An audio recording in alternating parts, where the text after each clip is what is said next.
आप देख रहे हैं न्यूज नेशन। अगले आधे घंटे में देश और दुनिया की हर खबर होगी सीधी सपाट रफ्तार से भरी। सबसे पहले आपको दिखाते हैं बीजेपी के उस चर्चित, हालांकि अलग तरह से चर्चित सांसद शरद त्रिपाठी जो जूता कांड के बाद सुर्खियों में आ गए थे। उनको आखिरकार पार्टी ने सजा दी, उनका टिकट काट कर, लेकिन ये भी ख्याल रखा कि नेताजी जो है अच्छा रसूख रखते हैं इलाके में और कार्यकर्ताओं पर, उनके पिता को टिकट दे दिया। भाई ये कैसी सजा है? देश की सियासत में बीजेपी सांसद शरद त्रिपाठी को बड़ी पहचान इन दो तस्वीरों के चलते मिली। पहली तस्वीर उस वक्त की जब सांसद महोदय ने बीच मीटिंग में अपनी ही पार्टी के विधायक के ऊपर जूता चला दिया था। सियासत से लेकर सोशल मीडिया तक ये वीडियो वायरल हुआ था। दूसरी तस्वीर वो है जब शरद त्रिपाठी के समर्थकों ने बीजेपी विधायक के ऊपर कुर्सियां चला दी थी और अब इन्हीं शरद त्रिपाठी का पार्टी ने टिकट काट दिया है। जूता चलाने वाले सांसद के नाम से मशहूर हो चुके शरद त्रिपाठी की जगह उनके पिता रामपति राम त्रिपाठी को देवरिया से टिकट दिया गया है। पार्टी के इस फैसले के बाद सबके जहन में एक ही सवाल है, क्या जूता कांड और कुर्सी कांड के चलते शरद त्रिपाठी का टिकट काटा गया? और इस बीच बीजेपी ने अपने 7 उम्मीदवारों की नई लिस्ट जारी कर दी है और गोरखनाथ मंदिर जहां पड़ता है उस गोरखपुर में जो योगी आदित्यनाथ की सीट और गढ़ माना जाता है, वहां से पार्टी ने रवि किशन को टिकट दिया। लिस्ट में भोजपुरी कलाकार रवि किशन को भी जगह दी गई है। पार्टी ने रवि किशन को गोरखपुर सीट से उम्मीदवार बनाया है। गोरखपुर योगी आदित्यनाथ का गढ़। इस सीट से कांग्रेस ने अभी तक अपने उम्मीदवार की घोषणा नहीं की है, जबकि एसपी ने रामभुआल निषाद को यहां से उम्मीदवार बनाया है। इसके अलावा पार्टी ने देवरिया से रमापति राम त्रिपाठी पर दाव खेला है। फिलहाल देवरिया सीट से बीजेपी के कद्दावर नेता कलराज मिश्र सांसद है। इसके अलावा पार्टी ने प्रतापगढ़ से संगम लाल गुप्ता, अम्बेडकर नगर से मुकुट बिहारी, संत कबीर नगर से प्रवीण निषाद, जौनपुर से केपी सिंह, भदोही से रमेश बिंद को उम्मीदवार बनाया है। और अब आपको बताते हैं किस तरह से प्रचार पर रोक लगा दी गई है। एक तरह से पनिशमेंट जो है वो मिली है। यहाँ पर चुनाव आयोग की तरफ से जो विवादित बयान दिए गए थे, आचार संहिता का उल्लंघन उसे पाया गया। मायावती और योगी आदित्यनाथ के बयानों को लेकर एक को 2 दिन तक प्रचार से रोका गया है और एक को 3 दिन।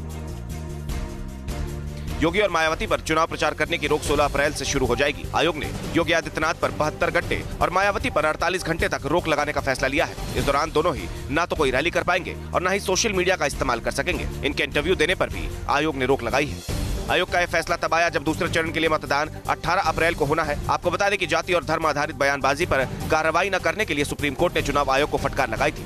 माना जा रहा है कि इसी फटकार के बाद चुनाव आयोग सख्त हुआ है। तो 2 बड़े नेताओं को विवादित बयान के बाद चुनाव आयोग ने जो है सजा सुनाई, लेकिन इस बीच आजम खान का एक ऐसा विवादित बयान सामने आया जो न सिर्फ सुर्खियों का सबब बना रहा, बल्कि उसने तमाम मर्यादाओं को भी तार-तार कर दिया। और अब आवाज उठ रही है कि चुनाव आयोग आजम खान के खिलाफ क्या सजा है। उसकी असलियत समझने में आपको 17 बरस लगे। मैं 17 दिन में पहचान गया। आजम खान ने इससे आगे जो कहा वो हम आपको सुना नहीं सकते, क्योंकि आजम खान ने जो कहा है उसके निशाने पर एक महिला का सम्मान था।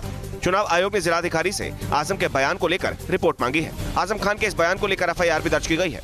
मैं चाहती हूँ कि इसका चुनाव तो मतलब इसका चुनाव नहीं होना चाहिए, इसको चुनाव से इसको रद्द करना चाहिए। अगर कहीं कोई साहब मेरा साबित कर दें कि मैंने कहीं किसी का नाम लिया है और नाम लेकर मैंने किसी की शान में तौहीन की है, तो मैं चुनाव से हट जाऊंगा। आजम खान भले ही सफाई दे रहे हैं, लेकिन जो उन्होंने कहा वो वाकई कबूल नहीं किया जा सकता।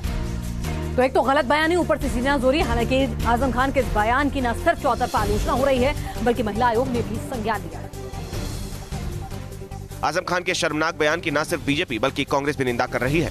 वो इसके अनेक बयान नीच है, पर ये नीच में नीच है। ये तो वही ISIS जो है ना, वो आतंकवादी संगठन, जिस प्रकार से यज़दी धर्म के महिलाओं के साथ व्यवहार किया, वैसे हैं ये, वही मंशा है।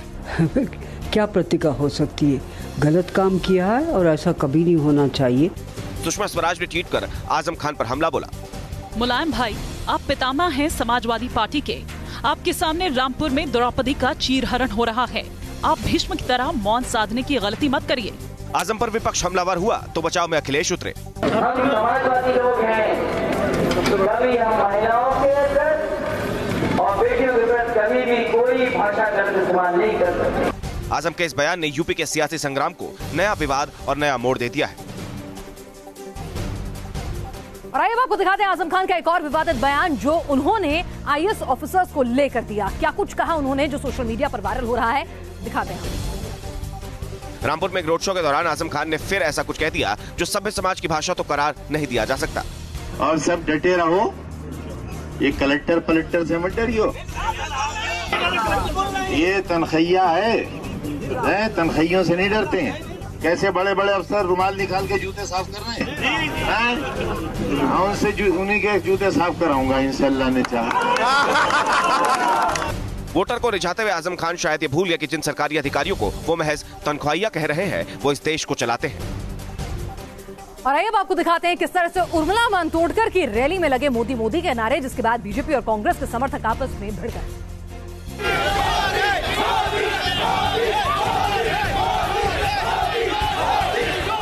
उत्तर मुंबई सीट से कांग्रेस उम्मीदवार उर्मिला मातोंडकर जब चुनाव प्रचार के लिए निकली तो उनका सामना मोदी मोदी के नारों से हुआ। दरअसल उर्मिला मातोंडकर आज मुंबई के बोरीवली में चुनाव प्रचार करने पहुंची थी, तभी यहां कुछ बीजेपी समर्थक पहुंच गए और मोदी मोदी के नारे लगाने लगे। इससे गुस्साए कांग्रेस कार्यकर्ताओं ने पहले तो मोदी विरोधी नारेबाजी की, फिर कांग्रेसी कार्यकर्ताओं की बीजेपी समर्थकों से झड़प हो गई। इस हंगामे के बाद उर्मिला मातोंडकर अपने समर्थकों के साथ पुलिस स्टेशन पहुंची। बता दें कि उर्मिला की टक्कर बीजेपी के गोपाल शेट्टी से है। चुनाव आते हैं, विवादित बयान आते हैं और आज का दिन तो ऐसा लग रहा है कि जैसे मानो विवादित बयानों के ही नाम रहा। केंद्रीय राज्य मंत्री गजेंद्र सिंह ने किस तरह से बयान ऐसा दिया कि वो न सिर्फ चर्चा का विषय बना बल्कि उसको लेकर उनकी काफी आलोचना भी हो रही है। मैं एक जन्म पत्री मारी आंखें में राखेड़ी है, उल्टा नहीं लटका दो तो मारो नाम यह है बीजेपी नेता और केंद्रीय राज्य मंत्री गजेंद्र सिंह, जो प्रदेश में सरकार बदलते ही अफसरों को उल्टा लटकाने की चेतावनी दे रहे हैं। दरअसल गजेंद्र सिंह राजस्थान के जैसलमेर में एक चुनावी सभा को संबोधित कर रहे थे। इस दौरान उनके बोल बिगड़ गए। उन्होंने खुले मंच से अफसरों को चेतावनी दे डाली। मैं प्रशासन ने भी आज इन मंच पर खड़ो चेतावनी दे रही हूँ कि वो चुनाव आखिरी चुनाव नहीं है, 5 साल में राज बदल जाए। मैं एक जन्म पत्री मारी आंखें में राखेड़ी है, उल्टा नहीं लटका दो तो मारो नाम सिंह। मंत्री जी का यह बयान सोशल मीडिया पर भी खूब वायरल हुआ और विवादित बयान में संजय राउत भी पीछे नहीं रहे। शिवसेना नेता संजय राउत ने क्या कुछ कहा, जरा आप भी सुनो। कानून आचार संहिता तो हम ऐसे लोग हैं भाई, भाड़ में गया कानून। यह शिवसेना नेता संजय राउत मंच से कानून को चुनौती देने का दम भर रहे हैं। दरअसल राउत मुंबई के मीरा भाईंदर इलाके में 14 अप्रैल को उत्तर भारतीयों की एक जनसभा को संबोधित कर रहे थे। चूंकि दौर चुनाव का है तो संजय भी चुनावी तीर छोड़ने से पीछे नहीं हटे। उन्होंने आचार संहिता को ही चुनौती दे डाली। एक तो हम कानून बिल्कुल मानने वाले लोग हैं और अब बार बार हमें याद दिला दे रही भाई कानून आचार संहिता, कानून आचार संहिता तो हम ऐसे लोग हैं भाई, भाड़ में गया कानून। जिस आचार संहिता को राउत चुनौती देने का दम भर रहे हैं वो समझना भी जरूरी है। बता दें कि चुनाव प्रचार के दौरान चुनाव आयोग हर नेता प्रचारक के बयान पर नजर रखता है। प्रचार के दौरान कुछ नियम तय किए जाते हैं जिनका पालन हर पार्टी को करना होता है। और सुप्रीम कोर्ट के हवाले से राहुल गांधी ने प्रधानमंत्री नरेंद्र मोदी पर राफेल विवाद को लेकर टिप्पणी की, जो अब राहुल गांधी के गले की फांस बन गई है। सुप्रीम कोर्ट ने इस बाबत उनसे जवाब तलब किया। बयानों को अदालत की अवमानना बताकर याचिका बीजेपी नेता मीनाक्षी लेखी ने दायर की थी। इस मामले पर पहली सुनवाई में कोर्ट ने माना कि अदालत ने यह बयान कभी नहीं दिया। हम इस मसले पर सफाई मांगेंगे। कोर्ट ने साफ किया है कि जो भी विचार कोर्ट को लेकर मीडिया में रखे गए वो पूरी तरह गलत है। बता दें कि सुप्रीम कोर्ट ने राफेल डील से जुड़े फैसले पर पुनर्विचार याचिका को मंजूर किया था। इसके बाद राहुल गांधी ने कोर्ट का सहारा लेते हुए पीएम मोदी पर बयानबाजी की थी। और दिल्ली में आप और कांग्रेस गठबंधन तो करना चाहते हैं, लेकिन समझ नहीं आ रहा उन्हें फॉर्मूला, या फिर खुद ही कंफ्यूज हैं कि वो चाह भी रहे हैं या नहीं। इसीलिए आज राहुल गांधी ने ट्विटर का सहारा लिया, कहा हम तो गठबंधन करना चाहते हैं, सीटें भी बता दी। उसके बाद केजरीवाल ने जवाब दिया। आखिर हो क्या रहा है दिल्ली की पॉलिटिक्स? मोदी को रोकने के लिए हर कुर्बानी देने के लिए तैयार रहने वाले केजरीवाल के बयान के बाद राहुल गांधी ने आज ट्वीट कर कहा, दिल्ली में कांग्रेस और आप के बीच गठबंधन का मतलब है बीजेपी की जबरदस्त हार। कांग्रेस इसे निश्चित करने के लिए दिल्ली में आपको 4 सीट देना चाहती है, लेकिन केजरीवाल ने एक और यू टर्न लिया। हमारे दरवाजे अब भी खुले हैं, लेकिन समय बहुत कम है। राहुल ने ट्वीट के साथ हैशटैग अब आपकी बारी भी लगाया। राहुल के ट्वीट का जवाब सीएम अरविंद केजरीवाल ने भी ट्वीट कर दिया। केजरीवाल ने अपने ट्वीट में कहा, कौन सा यू टर्न, अभी तो बातचीत चल रही थी। आपका ट्वीट दिखाता है कि गठबंधन आपकी इच्छा नहीं मात्र दिखावा है। मुझे दुख है आप बयानबाजी कर रहे हैं। आज देश को मोदी शाह के खतरे से बचाना अहम है। दुर्भाग्य है कि आप यूपी और अन्य राज्यों में भी मोदी विरोधी वोट बांटकर मोदी जी की मदद कर रहे हैं। बता दें कि दिल्ली में छठे चरण में 12 मई को वोटिंग होगी। इसके लिए 16 अप्रैल से नामांकन शुरू होगा, लेकिन आप और कांग्रेस का समीकरण अब तक साफ नहीं हुआ है। और चुनाव के वक्त में हर छोटा बड़ा दल जो है अपनी कीमत जानता है और इसीलिए गठबंधन में पूरा मोल भाव चलता है। राजभर जो है अब बीजेपी को कह रहे हैं कि या तो मेरी शर्तें मानो या फिर मैं 25 सीटों पर अपने उम्मीदवार उतार दूंगा। यूपी में छठे चरण में सुल्तानपुर, प्रतापगढ़, फूलपुर, इलाहाबाद, अंबेडकर नगर, श्रावस्ती, डुमरियागंज, बस्ती, संत कबीर नगर, लालगंज, आजमगढ़, जौनपुर, मछली शहर और भदोही और सातवें चरण में महाराजगंज, गोरखपुर, कुशीनगर, देवरिया, बांसगांव, घोसी, सलेमपुर, बलिया, गाजीपुर, चंदौली, वाराणसी, मिर्जापुर और रॉबर्ट्सगंज में मतदान होना है। इन 27 सीटों में से 25 पर ओम प्रकाश राजभर उम्मीदवार उतारकर सहयोगी बीजेपी के खिलाफ बगावती बिगुल फूंक सकते हैं। कि एक ही सीट लड़ने की बात मैंने कहा परसों रात को मुख्यमंत्री जी के सामने, एक ही सीट लड़ूंगा, अपने सिंबल पर अपनी पार्टी से लड़ूंगा। लेकिन उन लोगों की मंशा थी कि नहीं, आप हमारी पार्टी से, हमारे सिंबल से लड़िए। पूर्वांचल में जो 2 चरणों के चुनाव शेष हैं नामांकन, 6वें और 7वें, उसमें हम 25 सीटों पर प्रत्याशी की आज घोषणा करेंगे। ओम प्रकाश राजभर की नाराजगी बीजेपी को भारी पड़ सकती है, क्योंकि राजभर निषाद समुदाय से है और यूपी में 5% निषाद मतदाता है और करीब 12 सीटों पर ओपी राजभर का प्रभाव पड़ सकता है। और अब बात करते हैं पत्थरबाजों की हिमायती रही महबूबा मुफ्ती की, जिन्हें आज खुद पत्थरबाजी झेलनी पड़ी। अब क्या कहेंगी मुफ्ती?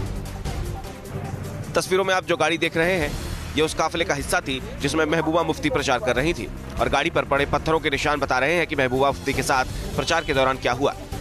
दरअसल महबूबा बिजबेहरा में प्रचार के लिए गई थी और प्रचार के बीच ही महबूबा के काफिले पर पथराव हो गया। हालांकि महबूबा को चोट नहीं पहुंची, लेकिन काफिले की एक गाड़ी पत्थरबाजी की चपेट में आ गई।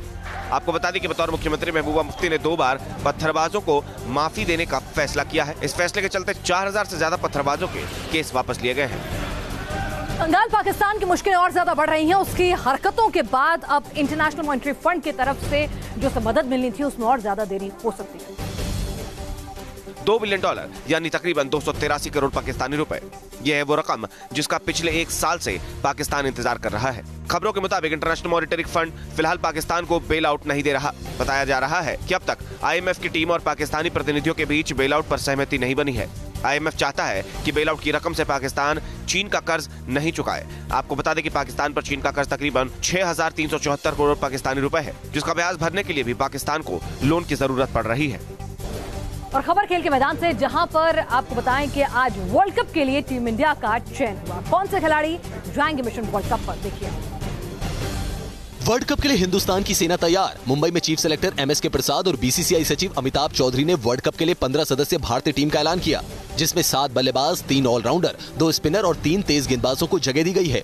वर्ल्ड कप जीत की जिम्मेदारी जिन 15 खिलाड़ियों पर सौंपी गई है उनके नाम हैं विराट कोहली, रोहित शर्मा, महेंद्र सिंह धोनी, शिखर धवन, केदार जाधव, हार्दिक पांड्या, युजवेंद्र चहल, कुलदीप यादव, जसप्रीत बुमराह, भुवनेश्वर कुमार, मोहम्मद शमी, लोकेश राहुल, दिनेश कार्तिक, रविंद्र जडेजा और विजय शंकर। 30 मई से इंग्लैंड में वर्ल्ड कप की जंग होगी, जिसमें भारत का पहला मैच 5 जून को दक्षिण अफ्रीका से होगा, जबकि 16 जून को पाकिस्तान से महामुकाबला खेलेगी टीम इंडिया। और आइए अब आपको वो खबर दिखाते हैं जो जानना हर अभिभावक के लिए जरूरी है, क्योंकि यह खबर हर माता पिता को देखनी होगी और सावधान रहना होगा। वीडियो में एक बच्चा गली में चलता दिख रहा है। पीछे से एक आवारा कुत्ता दौड़ा हुआ बच्चे की तरफ आ रहा है और फिर कुत्ते ने बच्चे पर हमला कर दिया। कुत्ते को बच्चे पर हमला करते देख यहाँ खड़े लोग बच्चे को बचाने के लिए आगे बढ़े। गली में ही आ रहे एक युवक ने कुत्ते को पकड़ने की कोशिश की और घर के अंदर से 2-3 महिलाओं ने बच्चे को खींचने की कोशिश की। करीब 10 से 15 सेकंड बाद जाकर कुत्ते ने बच्चे को छोड़ा और वहां से भाग गया। घटना अहमदाबाद के जमालपुर इलाके की है। बच्चे को फिलहाल अस्पताल में भर्ती करवाया गया है, जहां इसका इलाज चल रहा है। इस घटना के बाद नगर निगम पर सवाल उठ रहे हैं, क्योंकि आसपास के लोग कई बार आवारा कुत्तों की शिकायत कर चुके हैं।